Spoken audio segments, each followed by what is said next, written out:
Shulodd and hello, Zell Amals. I am Matthew Carauddo, author and developer of Diamond Dragons, and today we chat with varying artists, our diamonds in the rough.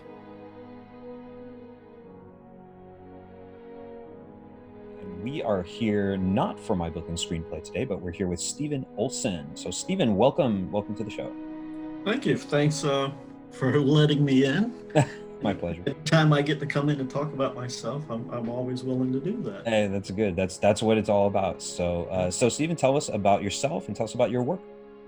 I'm calling myself a writer lately, and it's taken me a long time to kind of accept that, to actually think of myself as a writer.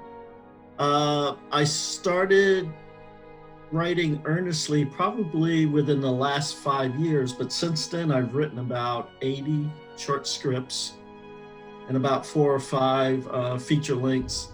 And most of that work has come out of being on Meetup and joining different groups, different writers groups. One particular I've been involved with was out of Culver City, California. Because of COVID now, they haven't had any meetings since then. But what we would do there is a writer could come in with a script, hand it out to the other people who were there. Everyone would go away for about 45 minutes, rehearse the script, and not to memorize the lines, but just to get familiar with the characters and how they moved. Excellent. And then we'd come back and we'd be doing a stage reading of the script. And most of the scripts had to be couldn't be longer than 10 minutes. Right. You wouldn't want a feature length to go through. No, and we would usually go through maybe 6 scripts in that performance. So everybody got it. Anybody who wanted to bring something in, it didn't even have to be their own writing. They could bring in a piece. Maybe they saw a movie or a television show and they wanted to do that scene. Sure. So they could bring that in. As long as they brought in enough scripts for all the actors they needed, that's how it worked. But it was a great experience for me because for a writer, you get a chance to hear your words. Absolutely. And you get to learn what doesn't work and what does work. And it's particularly helpful for comedy. Oh, yeah. Because if you don't get any laughs, then you might have to go back and rethink what you've written. I think William Goldman would resonate, RIP, but Bill Goldman, he was the one who wrote Princess Bride and lots of yeah, wonderful writer. Yes. Most people are familiar. If you're not, it's all good. But yeah, he had there's wonderful interviews of William Goldman that I would say every writer should look up, and they can kind of learn his tricks and trades about what he would say about, dialogue and how it's, you write it on the page and then you're thinking, oh, this is going to be golden. And then you hear someone say it and you're like, right. Back to the drawing board. Right. Well, and for a perfect example, some people will come in with a script and they'll direct it or they might even act in it. What I like to do is just give it away. I did one with the script and they went through it. And at some point, the director had one of the characters pick up a cell phone and call the person that was sitting next to them, talk to them. And after it was over, I kind of went to her and I said, why did you do that? And she said, well, it just seemed like, he was out of the conversation. There was this conversation going on and he was kind of the main character, but he was just kind of sitting there with nothing to do. And I wanted him to get back into, speaking to the other characters. And then and she actually apologized for doing it. She says, I don't someone's script, but I just felt that there was this space in there that needed to be filled. And then I went back and I looked at it and I said, I had maybe 6 characters. And what I kept doing was I would kind of focus on 2 or 3 of the characters and then forget about everybody else and then come back to them later. And it was this kind of great learning process for me, was that even if a character's not speaking, it should still be involved in what's going on if they're in the scene. Right. So I went back and wrote some lines for that character just so that he could be involved in the conversation of what was going on. So I would recommend that for every writer, to have an opportunity to see your work just give it away, let it go, and see how it gets interpreted. And maybe there's something in there that they interpreted that you didn't even realize. And Absolutely. it kind of opens it for you. I had another script that was being staged at the Actors Workout Studio in North Hollywood, and I brought in a friend to direct it for me.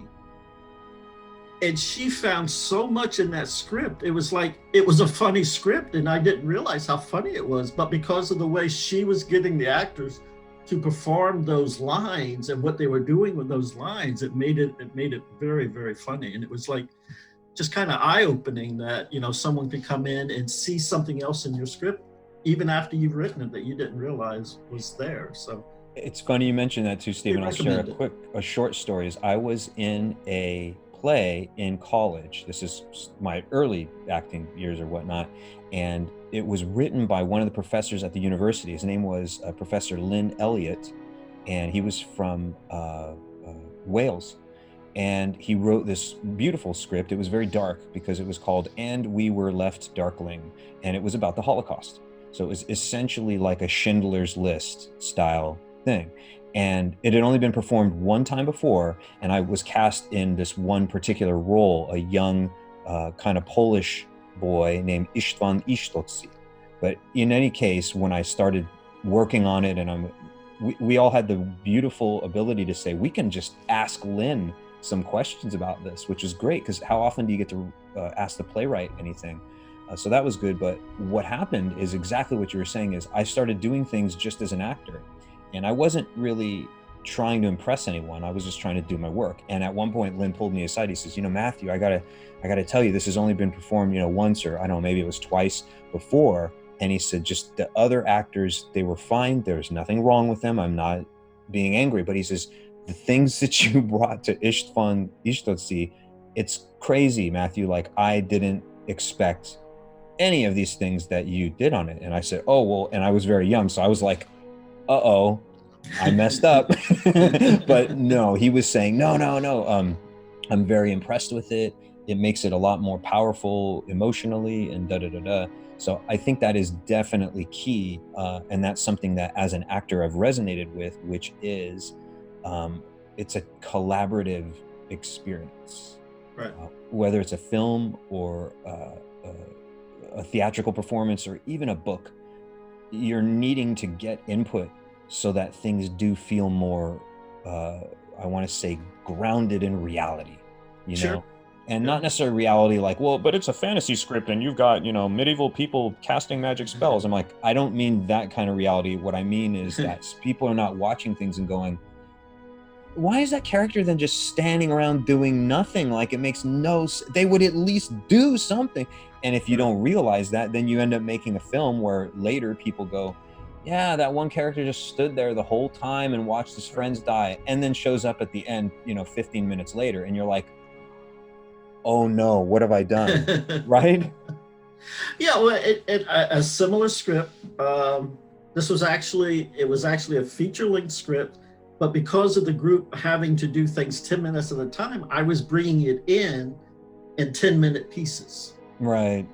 And the first part that I brought in, so it's a story about a little girl who dies in a tragic accident, and her brother feels guilty about putting her into that situation where she dies, until he starts to realize there are certain things going on that he can't explain, and he begins to believe that his sister has come back and that she's angry and she's coming back for revenge. Well, my idea as I was going to go on is I was going to concentrate on these 4 kids in the story. I introduced 2 parents in the first scene, but I wasn't going to do anything else with them. I was going to concentrate on the kids. But in this first scene, you have a mother who just took a new job and is about ready to go off and leave her kids behind. And she's starting to feel guilty that she's going to leave her kids there to fend for themselves. And of course, her daughter gets killed in a car accident. So somebody in the group said, wow, if she was feeling that guilty about just going to a job, what is she going to feel when she realizes, you know, her daughter died and she wasn't there to be with her daughter? And I'm going, yes. Exactly. And you might have even realized at that point that you wrote a character that was maybe more interesting than some other characters you wrote. Have you ever done that before too, where you wrote something and you tried to focus on one, and then you realized, you know, this other one that I kind of just use as a plot device or something, they're much more interesting. We should develop this character. That usually happens for me within the dialogue process, because what I tell everybody is I sort of get an idea of the story and kind of the characters. It's when I start writing the dialogue, it's sort of like I'm just listening to them talk and I'm writing it down. I agree. Yeah. Times how that character gets developed is just, I'm just letting them talk. It's important too, right? Because, right, think about it. If you try to control every character, then they're going to be all almost just you. Right. You might think, oh God, I would never say this. And then you're like, right. Yeah, but Randy would. You know what I mean? And he'd just come right out and say, you know what, I want to tell you something. You're a piece of garbage. Do you know that? You know, and you're like, I would never say that even if I was thinking it. But this character, he would absolutely come straight out and, you know, pull no punches. A lot, what I enjoy doing is trying to give each character like a texture, their own voice, and try to make each character as different from the other characters as possible. In fact, when we were talking about, you know, like people changing their scripts, the first script that I had that we actually decided to produce as a video was called don't worry, I'll edit it out later. What Could Have Been. Oh, there you go. And the basic story is a Catholic girl from college and a Pakistani boy from college meet in a park. And they start having this conversation and they start to make connections. And they're thinking about, oh, we're going to meet again. And at that point, two police officers come into the park and really don't like the idea that there's this Pakistani man sitting with a white Catholic woman, and they basically break it up. So the two actors, the two students, had gotten together to rehearse their parts. And they made some changes, and the director came to me and said, okay, well, they would like to make these changes. And I was okay, well, just tell me what the changes are. And there were a couple of changes in the dialogue that I was fine with. I was saying, yeah, that sounds right. But there was one thing. The female actress, I had her character say yes. When she was responding to things, she would say yes. She wanted to say, yeah. Oh. And I said, no, you know, the police officers can say, yeah, but you're a college educated woman, young woman. I want you to say yes. So they changed quite a bit of things and I was fine with that, but it was like that one thing I just couldn't let go. I said, no, she has to say yes. I agree with you in a lot of ways, like in this conceptual thing, that there are some things that I think are not writer gold, but it's sort of like the writer had purpose to put those the way that they did. It's one thing to, you know, mess around with a little bit of lines if it's not super high fantasy or you know what I mean, where the words matter the most. Like maybe Tolkien, they would say, hey, let's not change it around too much. Although I know that Peter Jackson, they invented a whole lot of lines for it. But anyway, I agree with you. Sometimes there's things where you're like, it's really important. It may seem small to you, and in a way it is small, but it's like, it's a small thing that ends up having big consequences for the kind of greater feel of the piece. And I completely resonate, especially while writing Diamond Dragons. There's a lot of things that I've written into it where people won't know it until they see the whole work, but there's important things that are said that seem like maybe throwaway lines. I mean, I'm trying to shorten how to say this, but they end up not being that at all. Right. And the greater message of the work actually is, just because you do not see something doesn't mean it isn't there. So it resonates and echoes throughout the whole work. And this is not by accident.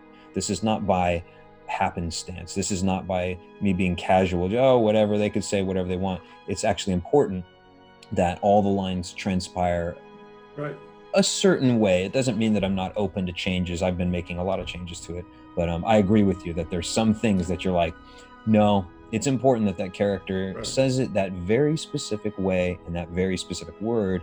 And even if you don't understand that as an actor or a director or a producer or whoever it is, you're like, I don't want to change that. Right. And it came up again in the same Culver City group. Now, the Culver City group, you may have one or two people in there who are really thinking of themselves, this is their profession. Right. You'll have a bunch of people who come in, they want to just have fun. Of course, yeah. So you have like that kind of dichotomy. Right. Yeah. So I came in, gave a script, and we had one of the actresses do it, and we were in the rehearsal, and there was a line that I had written for the character, and it had to be said because that's the way the character would say the line. And the actress said, oh no, I would never say that. And I said, well, that's because it's not you. Right. You're an actor playing a character. It's not you. Exactly. It's sort of like, you know. And that is very difficult. I can tell you, you know, Stephen, because I've been an actor for so long now, because I started when I was pretty young. But is that I agree with you, like it's very astute of you to recognize that and then also be able to like educate the younger students this way, because it's so easy for the actors to get in their own egos and just be like, oh, well, I would never do that. And it's like, well, it depends on what you mean when you say the word I, you know. Right. If you say, I don't feel this character would really ever make this kind of strange sacrifice, it just doesn't seem at all in line with all the other things that we've now had him do, then maybe that's a good discussion, because then the playwright, you know, they can be like, did I write something where a character did something that was just a plot device, but it did nothing with what I have established for the audience to recognize, you know. But at the same time, here's the irony with even that is, every character can change and they're capable of anything. In fact, some of the most amazing moments in cinema history is when change occurs. As you know, characters often have what's called an arc. So it's nice when a character actually does do something that seems out of character, but then there's all the reasons for it that get baked in, and you kind of go, oh, whoa, that's so cool. Like, I had no idea that character would do that. And then when it's sort of established how that transpired, something that crazy can be really good. So what I've always been taught as an actor is, first say yes, second say yes. If it's not working, third say, I'm going to try again. And then fourth say, I don't think this is a good idea, but you're we defer to, you're the writer, you're the director, we do what you say. So even if, for example, as an actor, and I've been in this place many times, forced to do something that I was like, oh, this is the wrong decision for this character. This is the wrong. But if the director says, this is what I want, this is what I want, the writer's like, I want this, you're like, I'm going to commit 100% to it. Even if in the end, people look at it and go like, that was such a terrible performance. I don't know why they did that. I'm like, then you just have to take it, because it's like military in some ways. I mean, not military in the sense of danger, but the hierarchy. The director's word is final. They can make all the mistakes in the world, but you're gonna follow them right into the sinking of the Titanic. You know what I mean? You know, so. Jack Lemmon has a story about that. It was one of his. He's one of my all-time favorites. It was one of his first performances, and I'm sorry I can't remember who the director was, but I do know it was a very famous director. And Jack Lemmon was doing this scene, and the director kept going, less. And so Jack Lemmon would do the scene again, and the director would go, less. Right. And they kept doing it, and then Jack Lemmon finally said, if I did it any less, I wouldn't be acting. And the director goes, yes! Well, that is a great example. Was that from Days of Wine and Roses, or? You know, it might have been. I don't remember that. All good. That's it's funny. I was bringing that movie up with someone recently, because that's a powerful film, especially for the time. But yeah, right. Jack Lemmon was always extremely gregarious. You know, like he reminds us, when you think of not like personality, but in terms of energy, of people like Al Pacino. You know what I mean? Of what's another good, Tom Cruise, in some ways, like the big energies. And it's not always negative. It's not a bad thing to be a dramatic actor. But some directors will be like, I need you to be subtle, subtle, subtle, more like Bobby De Niro, or maybe even Gene Hackman. You know what I mean? Right? When you think of energy levels, you know, I mean, like, think of Robin Williams. No one would have ever said that Robin Williams was not genuine. No one would have said that, because he was genuine. But at the same time, he was gigantic. You know, he did so many gigantic moves. But the irony is, some old school directors, and this isn't a dig on them, it's just they want that film, the subtlety of like, everything is just in the eyes and the mouth, and I don't want to see hands and this, and I want you and this and this. And it's like, that doesn't fit some style of people, because that's not them in their genuine state. I have that, I don't want to say problem, but it's like, I am active and energetic, rather than, you know, just being that kind of stoic, like blah blah blah blah blah blah. You know what I mean? Sure. So it's like a stylistic choice. But I could see that. I could see how a director would be upset with Jack Lemmon. You know? Yeah. But it was, I think. The only reason I don't think it was Wine and Roses, because I think it was probably a very early film of his, and it was sort of like he was just beginning. Oh, okay. And I think it was like this learning process for him. He probably thought that you had to perform like you were on stage. Oh, I'm sure of it. Yeah. Yeah, like performing on stage is completely different from performing in front of a camera. It's just, of course, yeah.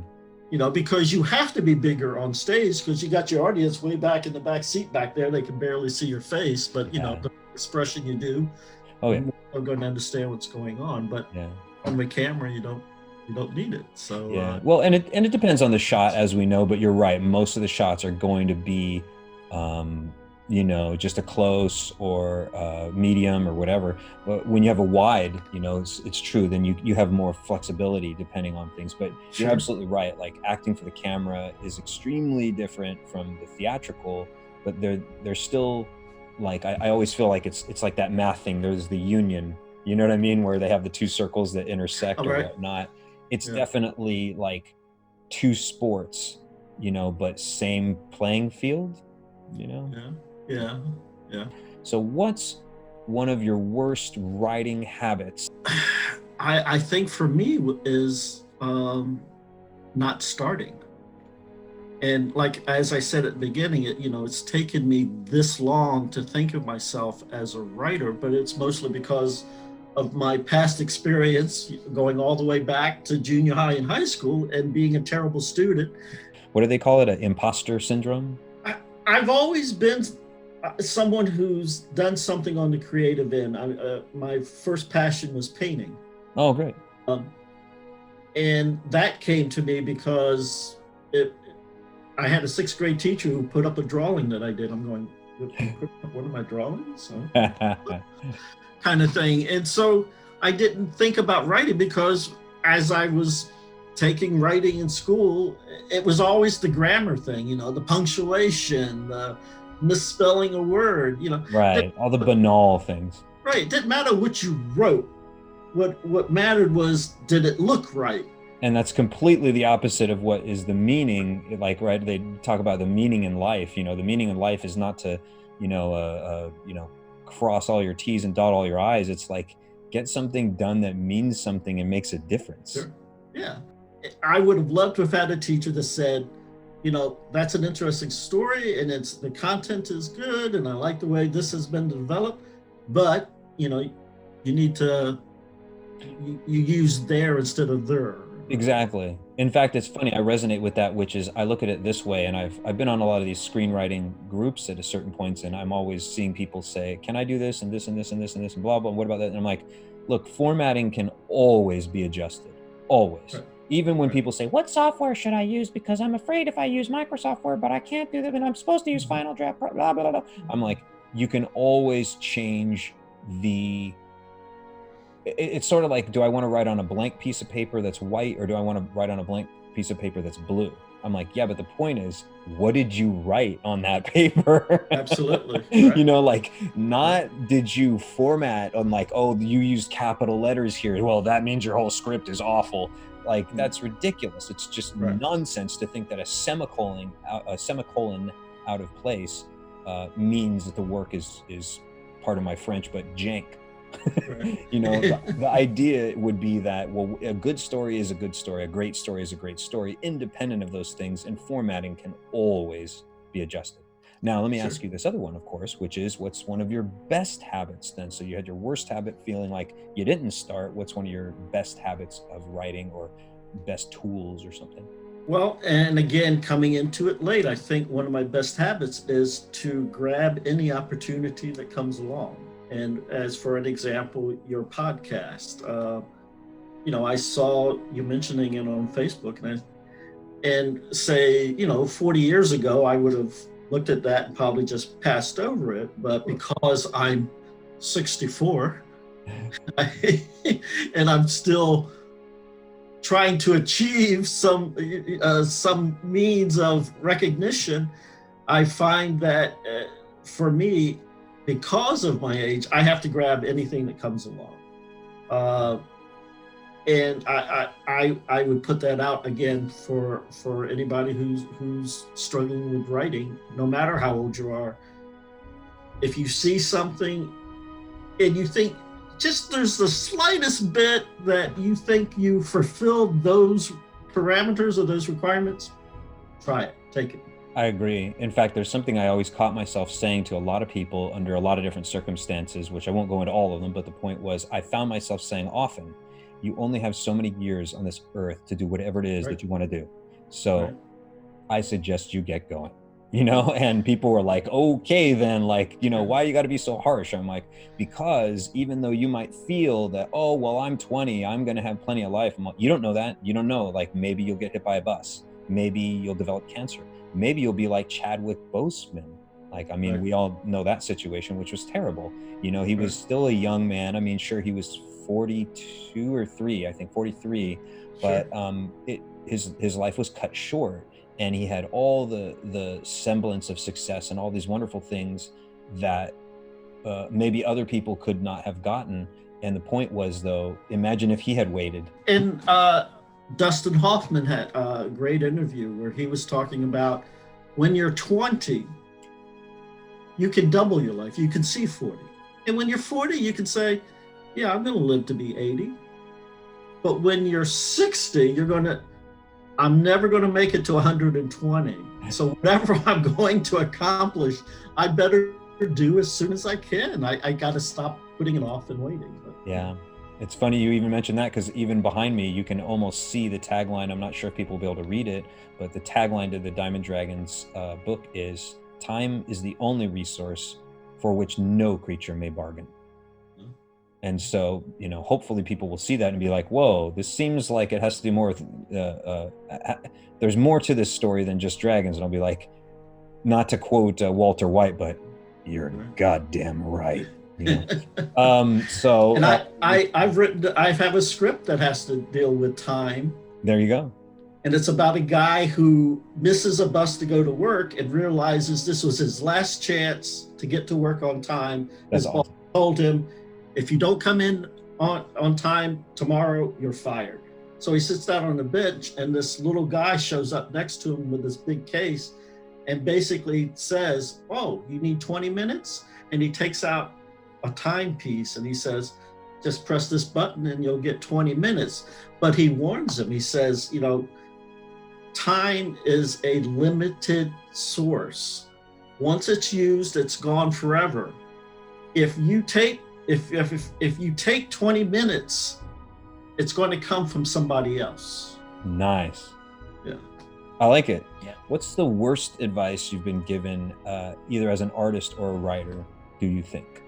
Well, again, I think the worst advice goes back to junior high and high school, where the focus is on correctness, right, and not on creativity. Right. And even, you know, they call the class creative writing. Right. They're not focused on what's being created. They're focusing on what does it look like? Does it follow the rules? Right. And when there are no rules, basically, is what you should be telling your kids. You give them a foundation. You say, this is your foundation. Now go out and break all the rules. I completely agree with you, Stephen. And one of the reasons I do is not just because you're saying it or I'm advocating it, but because I heard Bill Goldman say that. And I've heard writers who have written many different things say exactly the same thing, which always equates to there are no rules. Right. So I love that. Yeah. Now, so then what's the best advice that you have to offer people out there? I would go back to the previous statement, don't wait. Opportunity comes along, grab it. My mantra is, if you tried, you haven't failed. You've only failed if you haven't tried. I love it. I completely agree. So let's see. Last question. Who's the diamond in the rough? Who's the person that we're gonna call out and say, maybe you should come on the show?